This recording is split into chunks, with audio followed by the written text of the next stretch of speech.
నమస్తే శ్రీమాత్రే నమః. ఓం నమ శివాయ. ఓం కార్తీక దామోదరాయ నమః.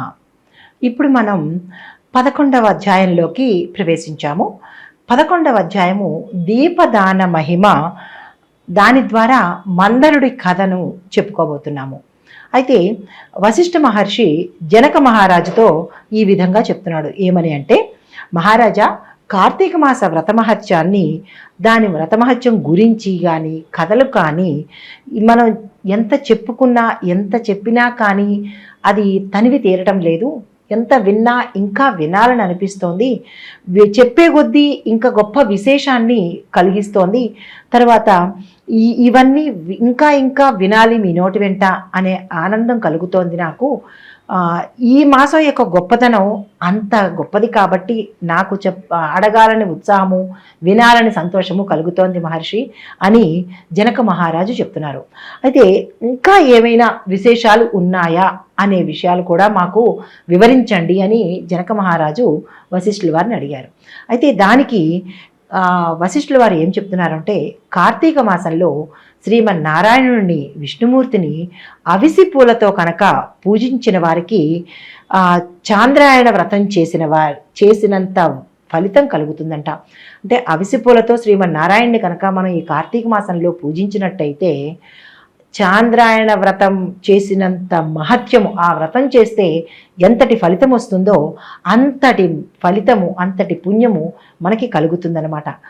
తర్వాత విష్ణుమూర్తికి పూజ చేసిన తర్వాత పురాణం చదివినా లేదా బ్రాహ్మణుల చేత చదివించుకున్నా, ఆ చదివింది విన్నా కానీ విశేషమైన పుణ్యం కలుగుతుంది, విష్ణులోక ప్రాప్తి కలుగుతుంది అని చెప్పారు. ఉదాహరణగా నీకు ఒక చిన్న కథ చెప్తాను మహర్షి రాజా, విను అని చెప్పి వశిష్ఠ మహర్షి ఒక చిన్న కథ చెప్తున్నారు.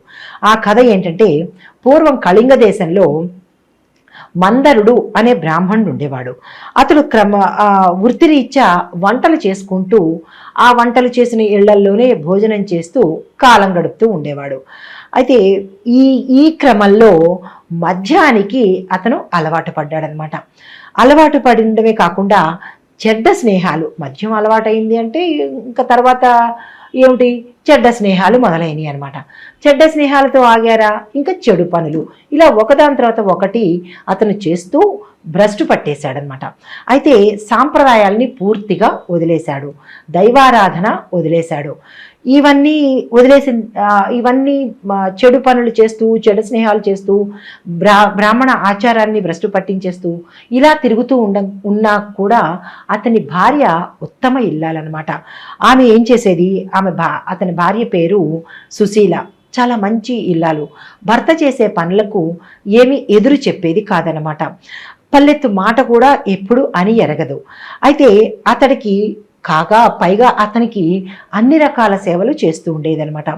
వంటలు చేయడం ద్వారా సరి అయిన సంపాదన లేక డబ్బులు ఆదాయం రాకపోయేటప్పటికీ అతను ఏం చేశాడు, ఈ వంటలు మానేసి వ్యాపారం చేయడం మొదలుపెట్టాడు. అయితే అక్కడ కూడా ధనం విపరీతంగా నష్టం రావడంతో దారి కాసి దొంగతనాలు చేయడం మొదలుపెట్టాడు.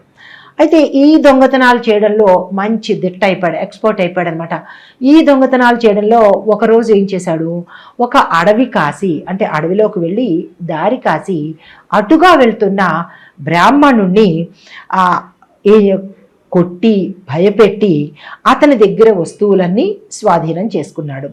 అయితే ఇంటికి తిరుగు ప్రయాణం అవుతున్న సమయంలో చంపేశాడుగా, అంటే బ్రాహ్మణ్ణి కొట్టి అతని దగ్గర వస్తువులన్నీ తీసుకొని అతన్ని చంపేసి ఆ తిరుగు ప్రయాణం అవుతున్న సమయంలో ఒక బోయవాడు ఏం చేశాడు, అక్కడికి వచ్చి ఇతన్ని, అంటే మందరుడు అనే ఆ మందరుడు ఏం చేశాడు, ఒక బ్రాహ్మణ్ణి చంపేశాడు.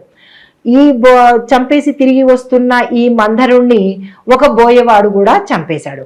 చంపేసి ఇతని దగ్గర ఉన్న ధనాన్ని, వస్తువుల్ని ఈ బోయవాడు తీసుకుని వెళ్తుండగా ఆ బ్రాహ్మణులు ఇద్దరిని చంపేసిన ఆ ధనం సంచులతో అవన్నిటినీ తీసుకొని ఆ సంచులతో ఇంటికి వచ్చే దారిలో అతన్ని ఒక పులి అడ్డగించిందనమాట. పులి అడ్డగించి పులితో ఇతను, ఈ బోయవాడు హోరాహోరీగా యుద్ధం చేస్తున్నాడు. ఆ పులి యొక్క పంజా దెబ్బలకి తట్టుకోలేక అతను కూడా ఆ అడవిలోనే మరణించాడు. ఇలాగే ఏం చేశాడు, చనిపోతున్న సమయంలో పులిని కూడా చంపేశాడు. అంటే మందరుడు బ్రాహ్మణ్ణి చంపేసి బ్రాహ్మడి దగ్గర ఉన్న వస్తువులు తీసేసుకున్నాడు. ఆ బ్రాహ్మణ వస్తువులు ఇతని దగ్గర ఉన్నాయి, మందరుడి దగ్గర ఉన్నాయి. మందరుడు తిరిగి వస్తుండగా ఒక బోయవాడు మందరుణ్ణి చంపేశాడు. మందరుణ్ణి చంపేసి అతను ఈ సామాన్లన్నీ తీసుకుని వస్తున్న క్రమంలో అతన్ని ఒక పులి అడ్డగించింది. పులి అడ్డగించినప్పుడు ఈ బోయవాడు ఏం చేశాడు, ఇద్దరు హోరాహోరీగా పోట్లాడుకుని పులిని చంపేసి ఆ పులి చంపే క్రమంలో దెబ్బలకి తాళలేక ఈ బోయేవాడు కూడా చనిపోయాడు. అంటే మొత్తం నలుగురు కూడా అక్కడ చనిపోయి పడున్నారనమాట. ఒకే సమయంలో ఈ నలుగురు చనిపోయిన కారణం అంటే ఒకళ్ళనొకళ్ళు హత్యలు చేసుకున్నారనమాట. ఈ హత్యలు చేసుకుని నలుగురు అక్కడే చనిపోయారు. అలా అందరూ చనిపోయిన తర్వాత వీళ్ళందరూ ఈ నలుగురు కలిసి యమలోకానికి వెళ్ళారు. యమలోకానికి వెళ్ళంగానే వారు చేసిన పాపాల చిట్టా ఉంటుంది కదా, ఆ ప్రకారంగా ఆ యమలోకంలో వారి పాపాలకు అనుగుణంగా యమభటులు వారిని అనేక హింసలకి గురి చేశారు. అడవిలో తన భర్త చనిపోయిన విషయం తెలుసుకున్న సుశీలకు ఎంతో బాధపడి భర్త లేకుండా తాను ఒంటరిగా జీవించాల్సి వస్తుందే అని పశ్చాత్తాపం చెంది విచారించి ఇంకా విధిరాతను అనుభవించాల్సిందే అని తనలో తాను ఓరడించుకొని నిరంతరము హరినామస్మరణ చేయడమే జీవిత ధ్యేయంగా బతికి సజ్జనులతో సహవాసం చేస్తూ ధర్మకార్యాలు పుణ్యకార్యాలు నిర్వహిస్తూ కాలం గడుపుతోంది. ఒకరోజు ఒక మహర్షి ఆమె ఇంటికి వచ్చాడు. గొప్ప తపశ్శక్తి కలిగిన ఆ మహర్షి తన ఇంటికి రావడం ఎంతో భాగ్యంగా భావించిన సుశీల మహర్షికి అనేక ఉపచారాలు చేసింది. దేవుడితో సమానమైన మహర్షులకి మనం సేవలు అవి చేసుకుంటాం కదా, అలాగే ఈవిడ సుశీల కూడా ఎన్నో సేవలు ఆ మహర్షికి చేసిందనమాట. తర్వాత గురు పూజ చేసి సత్కారం కూడా చేసింది. భర్త లేకుండా తన ఒంటరి జీవితాన్ని గడుపుతున్నానని, తనకు మోక్షం కలిగించే మార్గం ఏదైనా ఉంటే సూచించమని ఆ మహర్షిని వేడుకుందనమాట. అయితే సుశీల యొక్క సద్బుద్ధికి, సదాచారానికి, మంచి మనసుకి ఆ మహర్షి ఏం చేశాడంటే చాలా సంతోషించి, అమ్మా ఇవాళ కార్తీక పౌర్ణమి మహాపర్వదినం కాబట్టి ఈరోజు సాయంత్రం నేను మీ ఇంట్లో పురాణ ప్రవచనం చేస్తాను, దానికి తగిన ఏర్పాట్లు చెయ్యి అని ఆ సుశీలకి ఈ మహర్షి చెప్పారనమాట. అలాగే దీపారాధనకు అవసరమైన ఒత్తి ప్రమిదలు కూడా ఏర్పాటు చెయ్యి, నూనెను నేను ఏర్పాటు చేస్తాను అని చెప్పి మహర్షి మరిన్ని సూచనలు చేశాడనమాట. అయితే అందుకు సుశీల చాలా సంతోషించింది. అలాగే మహర్షి, నేను తప్పకుండా ఏర్పాట్లు చేస్తాను అని చెప్పి ఇల్లంతా ఆవు పేడతో అలంకరించి చక్కగా అలికి ముగ్గులు పెట్టి సాయంత్రం వేళకు అవసరమైన పూజా సామాగ్రి అంతా తీసుకొచ్చి ఏర్పాట్లు చేసింది. పురాణం వినడానికి రండి అంటూ చుట్టుపక్కల వాళ్ళను కూడా ఆహ్వానించింది.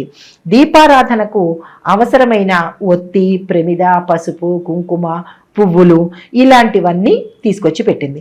సాయంత్రం వేళ ఇంటికి వచ్చిన మహర్షి తనతో పాటు నూనెను కూడా తీసుకొని వచ్చాడు. దీపారాధన చేసి విష్ణుమూర్తిని ధ్యానం చేసి పురాణ ప్రవచనం ప్రారంభించాడు. సుశీల ఎంతో ఏకాగ్రతతో భక్తితో ఆ ప్రవచనాన్ని వింటోంది. ప్రవచనం పూర్తయ్యాక మహర్షి ఆమెను అనేక విధాలుగా ఆశీర్వదించి వెళ్ళిపోయాడు. ఆమె కూడా అత్యంత భక్తి శ్రద్ధలతో భగవంతుడి మీద అదే తదేకమైన దృష్టిని నిలిపి తన జీవితాన్ని, మిగిలిన జీవితాన్ని గడిపింది. అంతిమ ఘడియలు సమీపించడంతో విష్ణునామాన్ని జపిస్తూ చివరి శ్వాసను విడిచిపెట్టిందనమాట.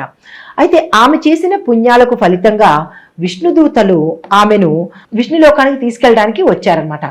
అయితే పాపాత్ముడైన భర్తతో కొంతకాలంగా జీవించినందుకు గాను నరకం మీద ప్రయాణం చేయవలసి వచ్చిందనమాట.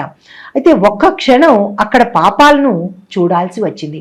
అంటే ఈవిడ జీవితం అంతా మంచి పనులే చేసినా, ఎంత మంచి పనులు విన్నా, పురాణ శ్రవణం విన్నా, హరినామస్మరణ చేసినా కానీ పాపాత్ముడైన భర్తతో జీవించినందుకు గాను ఆ పాపం కూడా ఈమెకు సూది మొనంత అంటడం బట్టి విష్ణులోక ప్రయాణం చేస్తూ కూడా ఆమె పాప లోకాన్ని నుంచి అంటే యమలోకాన్ని దాటుకుంటూ పాపల్ని చూసుకుంటూ ప్రయాణం చేయవలసి వచ్చిందనమాట.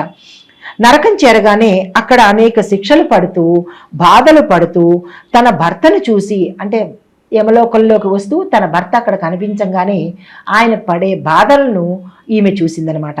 చాలా దుఃఖపడింది. తనతో పాటు వారిని కూడా విష్ణులోకానికి తీసుకెళ్లమని కోరుకుంది. అందుకు విష్ణుదూతలు అంగీకరించలేదు. అమ్మా, నీ భర్త కులాచారాన్ని విడిచిపెట్టి దొంగతనాలు చేసి హత్యలు చేసి పాపభూయిష్టమైన జీవితాన్ని గడిపాడు కాబట్టి బ్రాహ్మణుడు అయ్యుండి మిత్రద్రోహి చేశాడు. తన స్నేహితుణ్ణి చంపి ఆ ధనాన్ని దొంగిలించి ఇంకొకరి చేతిలో అతను చనిపోయాడు కాబట్టి బోయవాడి ద్వారా వారిద్దరూ చంపబడ్డారు. పులి పూర్వజన్మలో ఒక బ్రాహ్మణుడు, అంటే ఇందాక చనిపోయిన పులి కూడా గత జన్మలో ఒక బ్రాహ్మణుడు అనమాట. ద్వాదశి రోజున నూనెను రాసుకోవడము, మద్యం తాగడము, మాంసం తినడం చేసిన కారణంగా అనేక సంవత్సరాలు నరక బాధ అనుభవించి చివరకు పులి జన్మ తీసుకుందనమాట. అంటే పులి గత జన్మలో బ్రాహ్మణుడయ్యుండి ద్వాదశి రోజున ఒంటికి నూనె రాసుకుని మద్యమాంసాలు తింటూ తర్వాత చెడు స్నేహాలు చేసుకుంటూ చెడుతో బతికినందుకు కారణంగా ఆ బ్రాహ్మణుడు ఈ జన్మలో పులి జన్మ తీసుకున్నాడనమాట. పులి జన్మ తీసుకుని ఆ తర్వాత ఒక బోయవాడి చేతిలో మరణాన్ని పొందాడు. ఇది ఆ నలుగురి యొక్క కథమ్మ అని విష్ణుదూతలు ఆమెకి సవివరంగా చెప్పారు.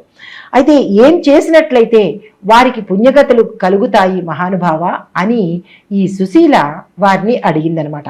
అయితే విష్ణుదూతలు ఏం చెప్పారు అంటే, అమ్మా, నీవు చేసిన పుణ్యంలో సగభాగం కనుక నీ భర్తకు, వత్తి తీసుకువచ్చిన పులికి, ప్రమిదని ఏర్పాటు చేసిన ఫలితం బోయవాడికి, అంటే నువ్వు చేసిన పుణ్యాన్ని భాగాలుగా విభజించు. నూనె తీసుకొచ్చినందుకు ఒకరికి, ఒత్తి తెచ్చినందుకు ఒకరికి, తరువాత పురాణాన్ని అంటే పురాణ శ్రవణానికి అందరినీ పిలిచావు కదా, ఆ పుణ్యం కూడా అందరినీ పిలిచి కూర్చోపెట్టి పురాణం వినిపించావు కదా, ఆ వినిపించిన పుణ్యం బోయవాడికి, తర్వాత అది విన్నావు కదా, పురాణ శ్రవణం విన్నావు కదా, ఆ విన్న ఫలితము నీ భర్తకి కనుక ధారపోసినట్లయితే వారి పాపాలన్నీ నశించి వారు నలుగురు కూడా పుణ్యలోకానికి వెడతారు అని చెప్పారన్నమాట. విష్ణుదూతలకు ఇలా సుశీలకి చెప్పగానే ఆమె ఏం చేసిందంటే ఇలాగే తను చేసిన పుణ్యాన్ని వారి నలుగురికి కూడా పంచిపెట్టింది. వింటున్నావా మహారాజా, కార్తీక పురాణం వినడం వల్ల ఎంతటి పుణ్యము వస్తుందో, కార్తీక మాసంలో చేసే ప్రతి చిన్న పని కూడా, మంచి పని కూడా అంతటి పుణ్యాన్ని సంపాదించుకుంటుంది. శివానుగ్రహం పొందాల్సిన బాధ్యత మన మీదే ఉంటుంది. కాబట్టి ఏ మనిషి అయితే ఇటువంటి పుణ్యకార్యాలు చేస్తారో వారు ఎంతటి పాపాత్ములైనా సరే ఆ చిన్ని పుణ్యకార్యం వల్ల విష్ణులోకానికి కానీ శివలోకానికి కానీ చేరుకునే అవకాశం ఉంటుంది అని చెప్పి మహర్షి జనక మహారాజుకి విన్నవించాడనమాట. ఈ స్కాంద పురాణంలో వశిష్ఠ మహర్షి చెప్పిన కార్తీక మాస వ్రత మహత్యంలోని 11వ అధ్యాయం సమాప్తం.